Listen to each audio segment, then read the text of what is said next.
Good afternoon and welcome once again to the Nicely Toasted Show here on UCC 98.3 FM. We are back for Season 2 starting today and all the way into the Christmas and beyond as we go into 2013. Who would have thought that things would be still rocking and rolling, or will they be? That is the big question. Today we're going to delve a little bit into that with our special guests. Over the summer I went and I thought who would probably be the best possible guest that we could get our hands on. I was thinking big. I was thinking grandiose kind of stuff, and we came across, two really, really well-known individuals, if you want to put it that way. When you think of branding, you think of things like Coca-Cola, you think of things like Nike, but these names are bigger, especially the male side of it. When you think of the female side, names like Katy Perry or Lady Gaga might come to, your thoughts for many. But again, this is above and beyond anything we could have wished for and anything we could have possibly imagined. So we put it all together, and today we're very proud to be joined by a fantastic couple. They're known to many. One goes by the name Jesus Christ, and the other is Mary Magdalene. Joining us all the way from Australia, we should have them on the phone. Are you with us, guys, there on the live link? Yes, Steve, yes. Hey, how are you? How's everything with you guys this morning? Yeah, thank you. It's very good. It's 9 p.m. in the evening over here. And hello to your listeners. Excellent stuff. So I'm kind of unsure how to refer to you, and I want to kind of keep it, nice and casual between everyone. So will I call you Jesus, or will I call you JC, or will I call you AJ, or what are you comfortable with? Well, I'm pretty comfortable with any of those things, but a lot of people are not comfortable with Jesus, so perhaps your listeners would prefer to call me AJ. Yeah, I suppose. Either way, I'll beat them down for you. I think I'm going to stick with Jesus. So, just to put our listeners straight, you're joined as well there at the moment by Mary. She's with you, right? Yes, there she is. So we'll give our regards to Mary too, and we'll speak with Mary in a little bit. Before I suppose we get into the kind of the whole movement and what you're involved with, which is the divine truth. Essentially, you've been alive for 2,000 years. What I want to ask you is that in physical form, or is it kind of in a spiritual way? No, well, the way I see my life is that I was born 2,000 years ago, and then I've had an experience of life on Earth 2,000 years ago, in which I died and passed, and then I was in the spirit world for the rest of the time until I came back to Earth again. Talk to me about the spirit world. I mean, are we talking kind of heaven stuff, or? Well, the spirit world is made up of what you would call many heavens, really, or many dimensions, and I've been through many of them, so I know a lot of what the spirit world is, but it's very different in different locations. So in the lowest of the locations, what generally is referred to as the hells, the spirit world is quite dark and difficult to live in, and then in the higher locations, in the other dimensions, it's a beautiful location, and far better than what any person on the earth can probably imagine. So what would kind of go on a day-to-day basis in the spiritual world? I mean, is it? Do you have a look into the real world, or? Well, the spirit world is a very interesting place because it's made up of so many different dimensions. It has a very, very large variety of activities, and it depends on your location in the spirit world as to what kind of activities you would be involved in. Sure. So if you're in the higher locations of the spirit world, there's not much harp playing in the spirit world or anything like that. It's all to do with things to do with following your own passions and desires in complete harmony with God's love and truth. But you have the whole universe at your disposal to discover. Mm-hmm. And so you spend most of your life discovering new things, new truths in particular. Is there many people existing in the spiritual world? Well, every single person who's ever lived on Earth exists in the spirit world. So pretty much, any person you can imagine from historically who's ever lived here on Earth, all live in the spirit world, in different locations in the spirit world, depending on their condition of love. If they're in a good condition of love, then they live in the higher dimensions of the spirit world. That's fair. If they're a poor condition of love, then they live in the lower dimensions, or if they're in a very bad condition of love, then they'll live in the hells. And anybody can move from any condition to another condition. When you said pretty much anyone that's existed on Earth, let's talk about, I suppose, deceased people. Would you have met like the Hitlers or somebody like a Bob Marley, for example? I have not met Hitler or Bob Marley in the spirit world, but there's many people that I've met that you would possibly know in the spirit world, plus, of course, many millions of... Over 2,000 years, you meet many millions of people.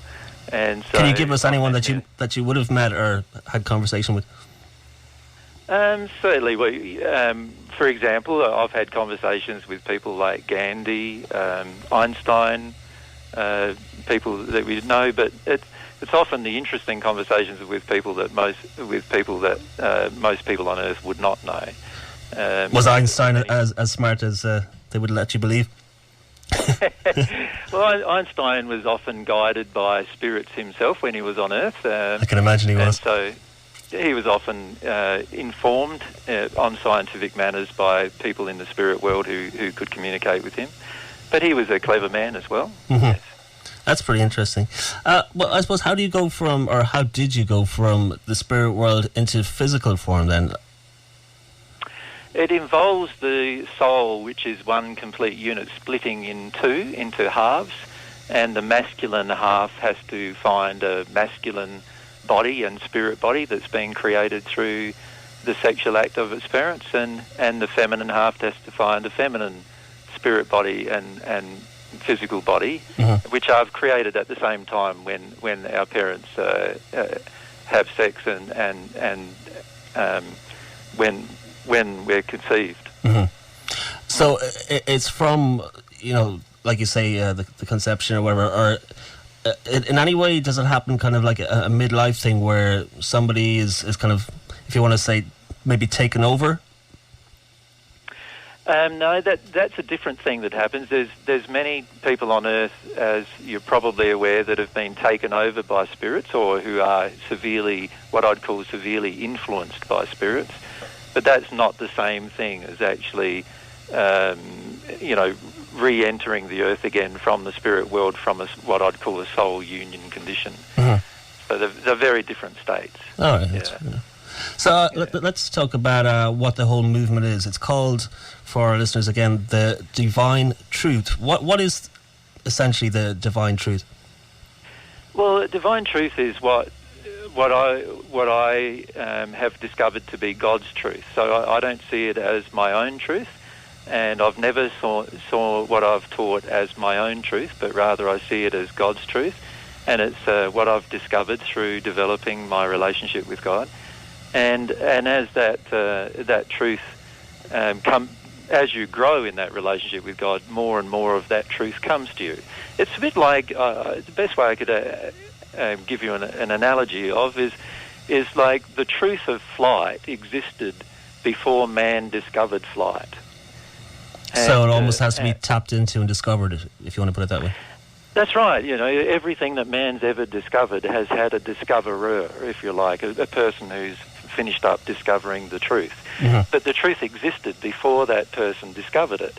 And the truth about relationship with God and the truth about the universe and God's laws and all of these different truths all existed before I discovered them, but I just happened to be the first person who discovered many of these truths. How many people are involved in the movement? Well, it depends whether you include the people in the spirit world as well as the people here. Right.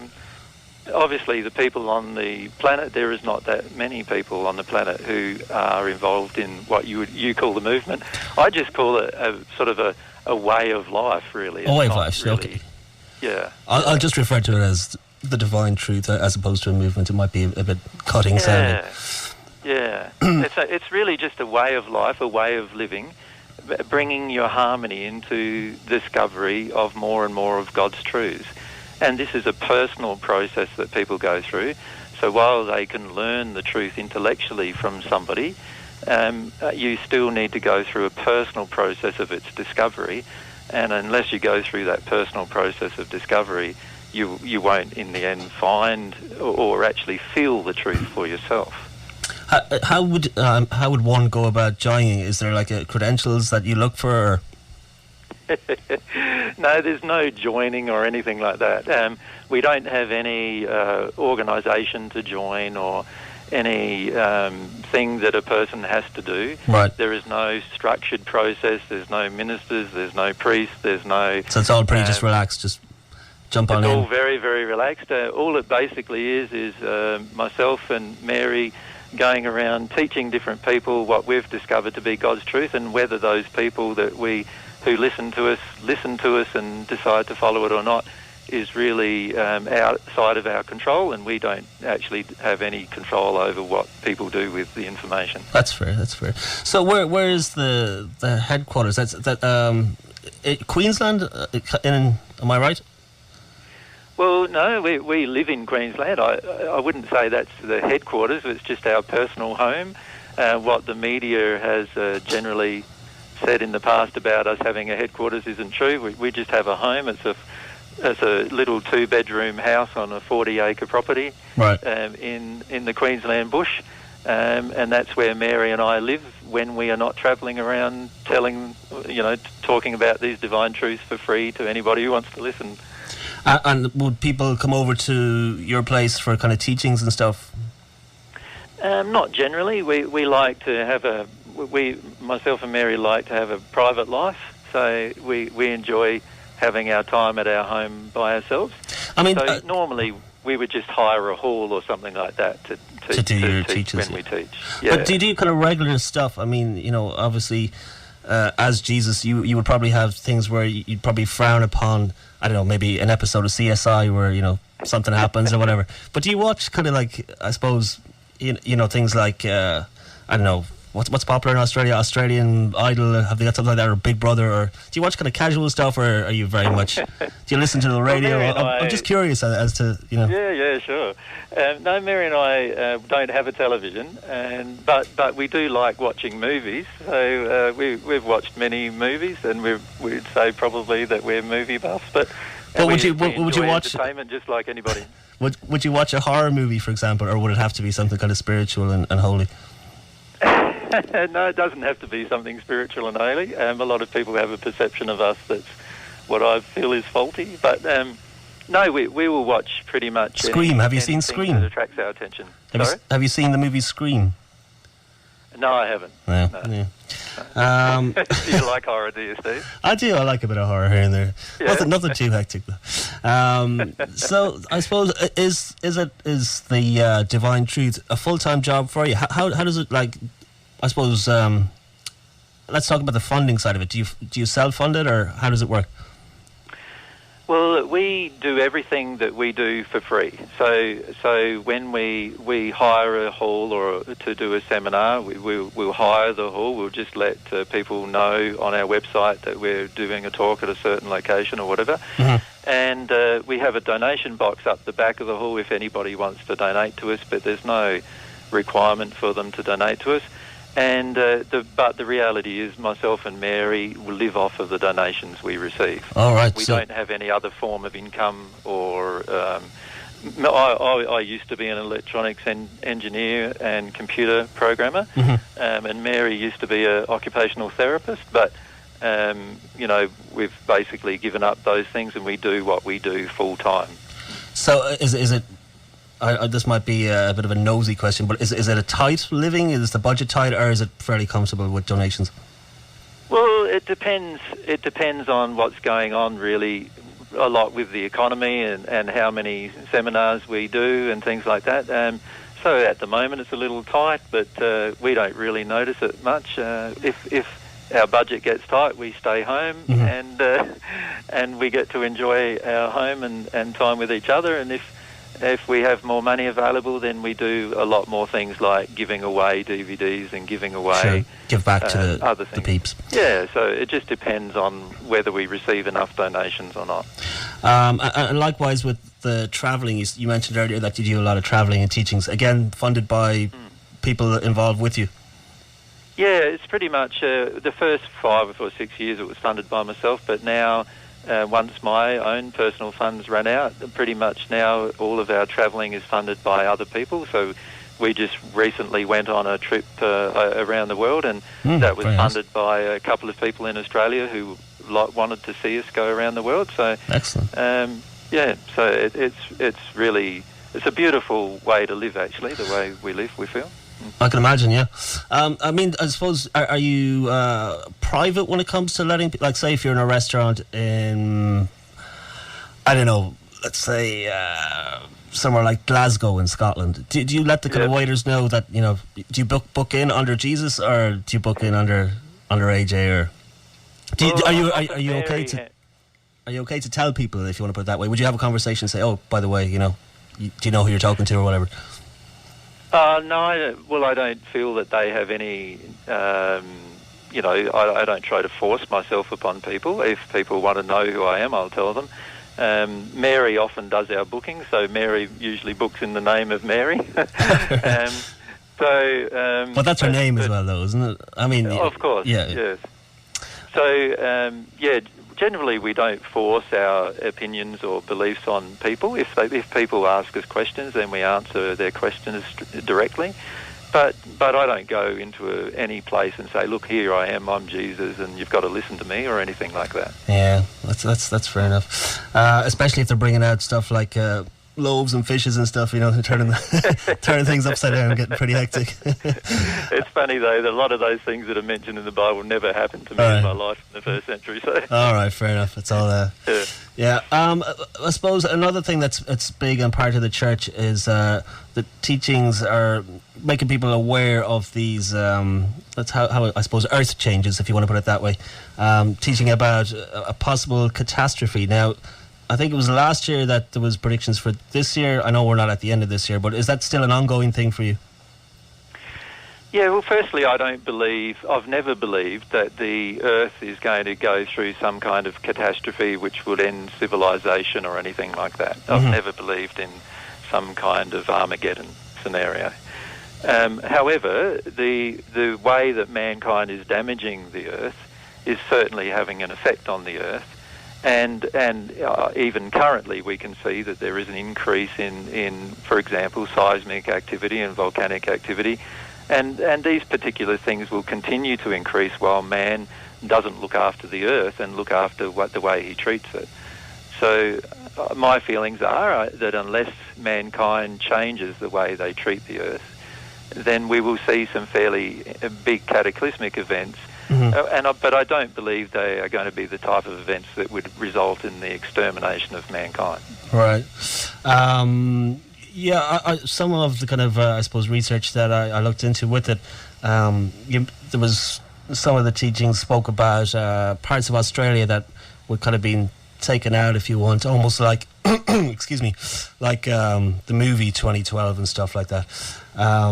Is that still something? That was a bit of a media beat up, really. What happened was I was talking to a group of people at a seminar about how they needed to deal with their specific fears, and so what I did was I referred to specific movies which would help them trigger particular fears, and then the media then found those particular presentations on our internet site, and then of course they turned that into some kind of it's definitely not an accurate representation of what you said, portrayal of what I was actually saying. What I was trying to do was get people to address their fears, their emotional fears that they have about things like earth changes, but also about other things like spirit possession and also other just general things, fear of angry people, fear of telling the truth, and all of those kind of things. That's fair enough.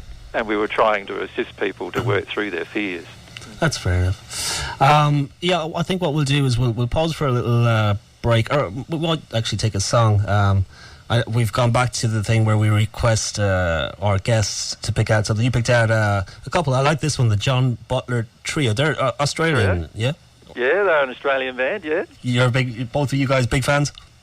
Yeah, no, we like their music, and this particular song is a fairly popular one in Australia, and and we enjoy its lyrics as well as the music. Hopefully the listeners will enjoy it too. Excellent stuff. Well, what we might do is we'll take the song. Then when we come back, maybe have a maybe 10-minute talk with Mary, and then we'll go back to yourself again, and we'll wrap up coming into the top of the hour, if that's cool. So we'll go with the John Butler Trio. The song's called Zebra, and this one is recommended by our two guests, Jesus and Mary, today. So we'll be back after this, folks. Stick around.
Welcome back to Nicely Toasted here on UCC 98.3 FM. You just heard the very, very awesome John Butler Trio with a track called Zebra. It is, or has been, should I say, recommended by today's guests, none other than Jesus Christ and Mary Magdalene, joining us all the way from Australia. That album, Sunrise Over Sea, I believe, is the title of the album, from 2004, John Butler Trio, That track again is called Zebra. Good stuff, I like it. Okay, so I think we spent the first half talking to Jesus, and we did say before that track that we would spend a little time with Mary and see how things are. So hopefully, Mary, are you with us at the moment? Yes, I'm here. Hello. Hey, how are you? How's things with you today? Yeah, really well, thanks. Good How stuff. about you? Yeah, fantastic. I'm always good. Everything's always good in the hood here. So I suppose what I want to ask you is, I want to go back to, I suppose, post kind of resurrection. You were the first person to see Jesus after the resurrection. What kind of memories do you have of it? Well, obviously it was a fairly intensely emotional experience for me, Steve.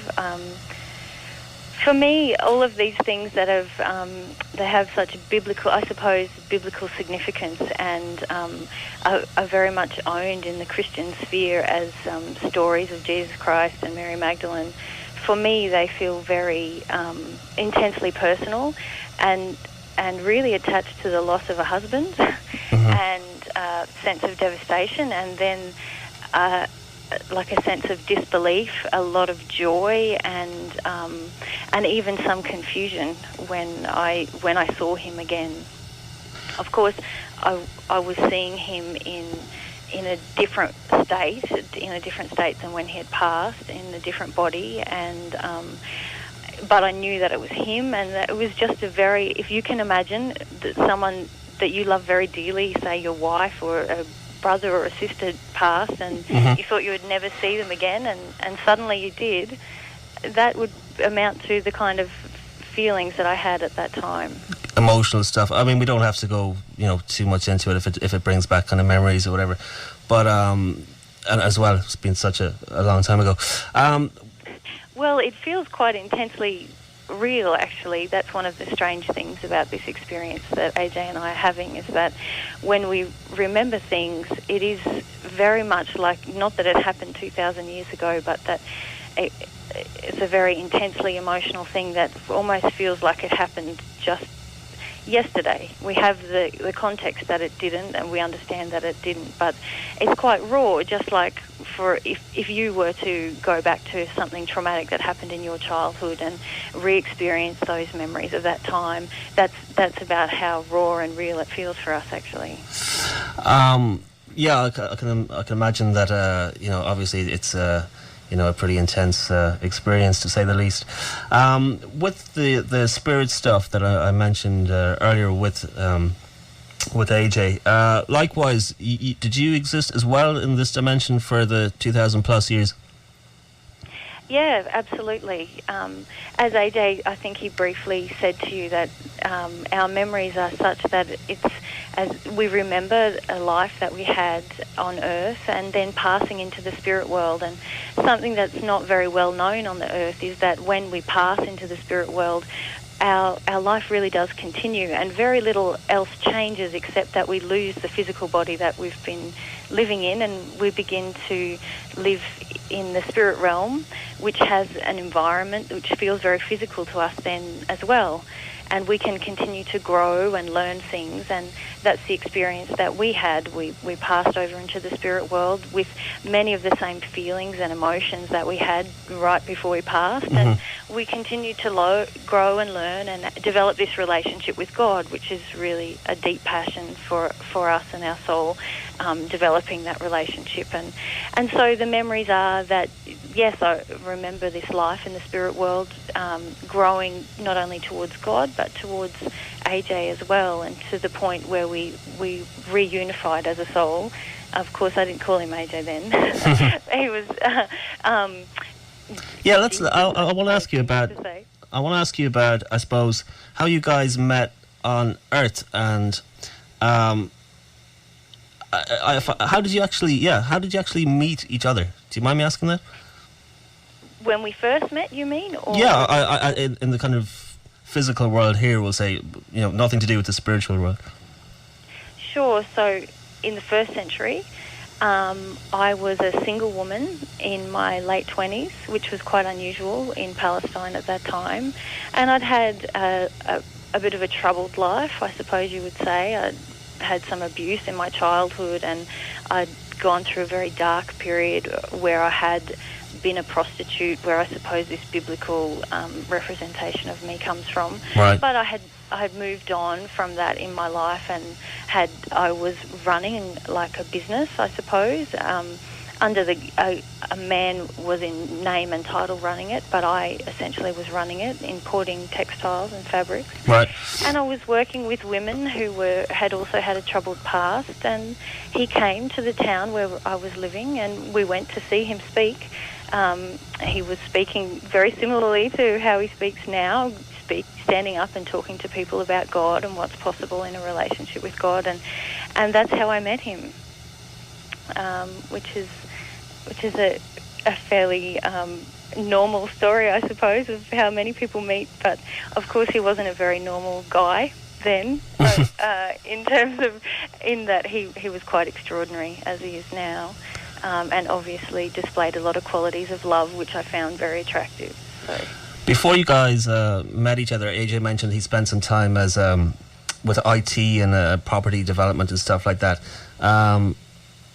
Yep. So now you're talking about this incarnation here now. Yeah, exactly. The story I just told you was in the 1st century. Yeah, that's right. I've got that much. I just bringing it back up to where we are now, I suppose. Sure.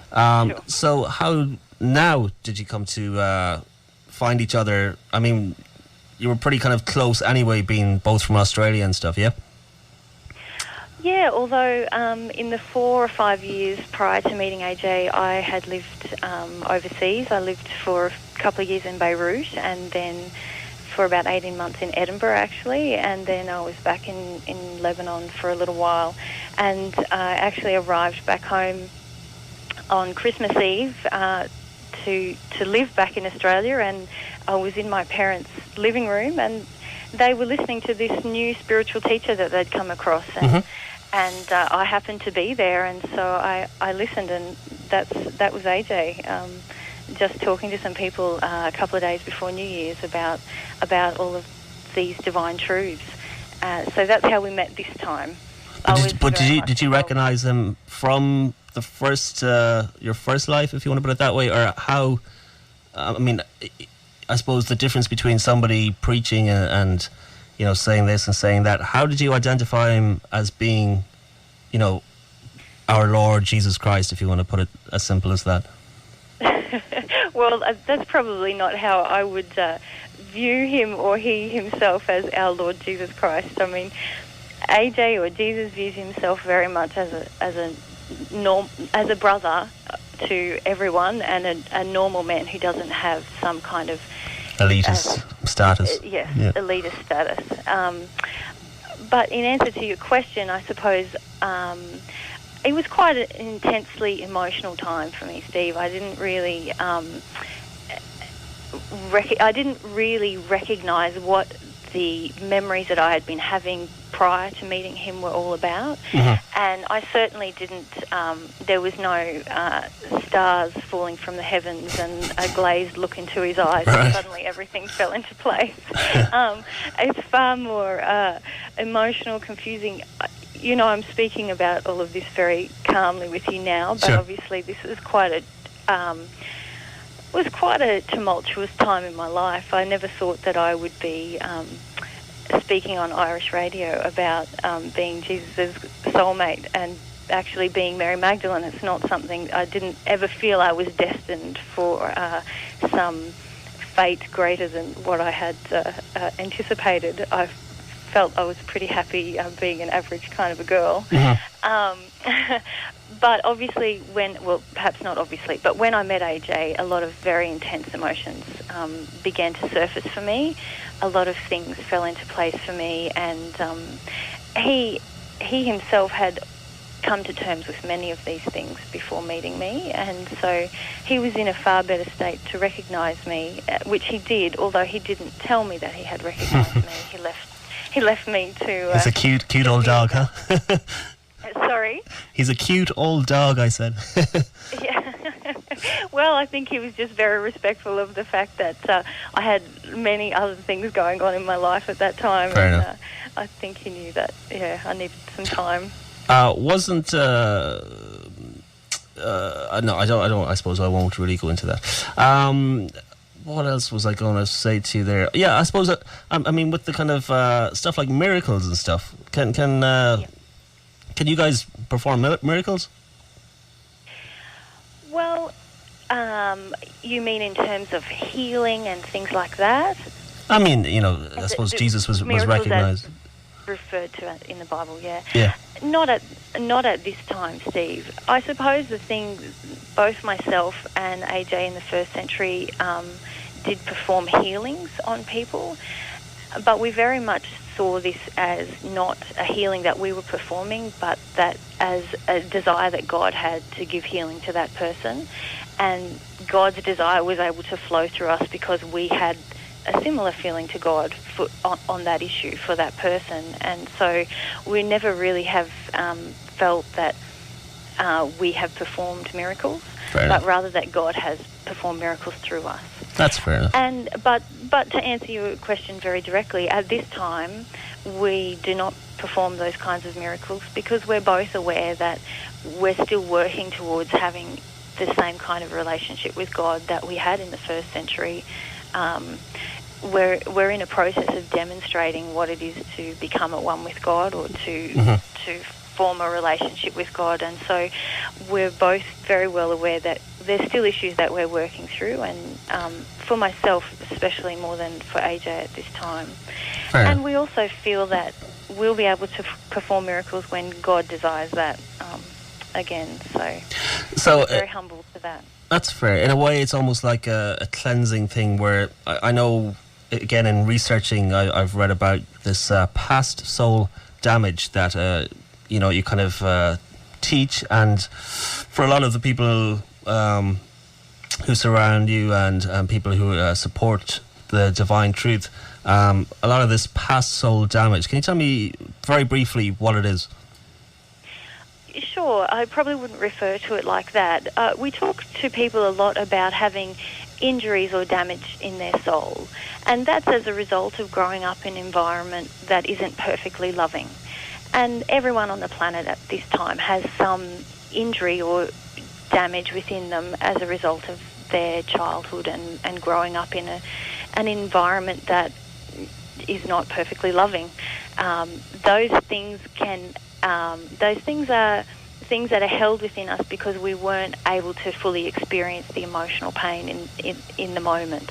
If you consider as a child, often when you fell over and hurt your knee, you might have been told one of two things, like big men don't cry, or there's nothing to cry about, and immediately there's a part of your pain, that's a very simplified analogy, but there's pain within you that's been shut down and not able to be expressed. When we carry those kinds of things within us and we're afraid of experiencing that pain, it's carried like a damage, and it affects how we interact with ourselves, with God, and with the people around us. So really we teach people just about how to go back and release those pains and traumas that inevitably, sadly at this stage, all of us have. But we see that it's possible that everyone can do that. Is that clear? Yeah, no, that's absolutely perfect. You said to be brief. Yeah, no, that's absolutely perfect. Yeah, it's perfect. I was just curious as to what actually was the process, if you want to put it that way. Yeah, that's perfect. What I might do is just go back to AJ there for a bit, if that's okay, if he's still there. And it's been a pleasure to talk to you, and thanks for your time as well. It's been very insightful as well. So, wishing you best of luck with. Thanks for having us. Yeah, no problem. It's all good. Yeah, I'll pass you back. Thank you. Hello, Steve. Hey, all good? Good. Yep, excellent stuff. I suppose what I want to do now is, some people will say, they look at it from afar, and you're going to get kind of tough questions, I suppose, from what you do anyway. A lot of people would refer to it as cult-like stuff. Now, I'm not saying that personally, or that it's a personal view of the station here as a whole by any means. I'm very straight down the line with this stuff and open to opinion and beliefs and so on and so forth. But what I want to ask you about it is that, like, some people have kind of said that especially a cult awareness program, that if you give someone a voice to be God, that, or I suppose if the moment someone becomes God or God's voice on earth, it gives them that kind of permission or authority to enforce submission to the people he preaches to. It's a bold enough statement, and obviously it's coming from a cult awareness representative. I mean, what are your kind of thoughts on that personally? Well, firstly, I'm not saying that I'm God, and secondly, I'm not saying that I'm the only person who can connect to God. So I believe that any person on the planet can connect to God, but they need to discover God's way of doing that rather than their own way. Mm-hmm. And once they do that, then they are able to receive truths from God just like I can. And so I don't feel, and all I'm doing is teaching people how to do that. I'm not saying to people they have to follow me. I'm not saying they have to listen to me. They're entitled to their own opinion if they wish. We don't have any control over people's lives. We don't manipulate people or push people into doing things. But we do speak very openly and straightforwardly about what is truth and what is love as far as we see it at this point in time. Whether people desire to follow that or not, we have no emotional investment or any other investment too. Mm-hmm. We don't even have a financial investment in it either. So the reality is myself and Mary are both capable of earning money through some other source if we want to. If need be. So we don't have any emotional investment in anybody believing us. That's right. With how does your family view it? I mean, stuff like and some of the research. I don't know if it's okay to talk about your kind of mother's involvement and stuff like. Sure. She wanted to bring you to a psychologist, was it, or did you go through with this stuff, or? It was something about a mental health facility. How did that kind of pan out? Yeah, sure. When my mother first heard that I was having memories about being Jesus and having memories of my last 2,000 years of my life, of course, she, like probably any normal mother, would feel concerned. And then instead of talking to me about that, she talked to a psychologist about that. And the psychologist recommended that I have some checks, and so they forced me through this process of going to the doctor and so forth through my insurance, actually, because I was getting insurance at the time, but in the end they found me to be a pretty sane person. In fact, most people who meet me find that I'm more sane than most people on the planet.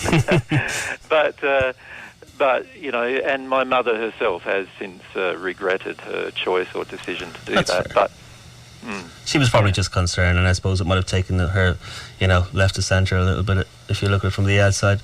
But once she now has a lot more openness to listening to what I'm talking about as well. So that's a good thing. In the first century, it was much the same. My mother Mary used to follow me around saying that I was crazy, and for the first part of my ministry, and that after a while that calmed down.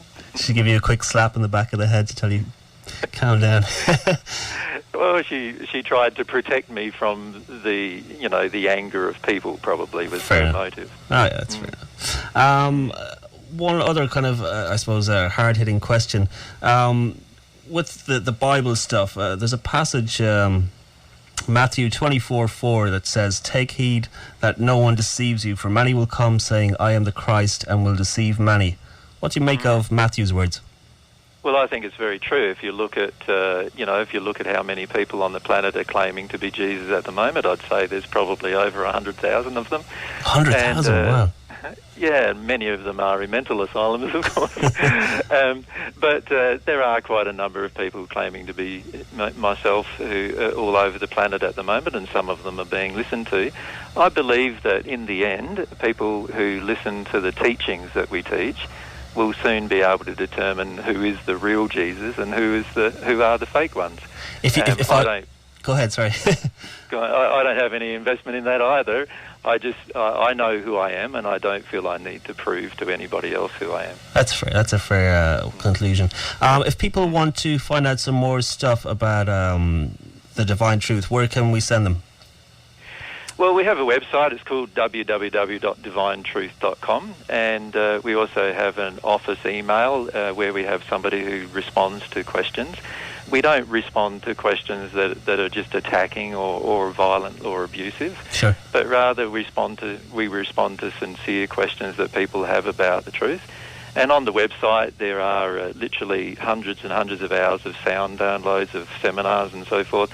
And we also have a YouTube site called the Divine Truth Channel, which has over 700 hours now of video as well, where people can listen to all sorts of subjects of what we've already discussed over the last 4 years. Superb.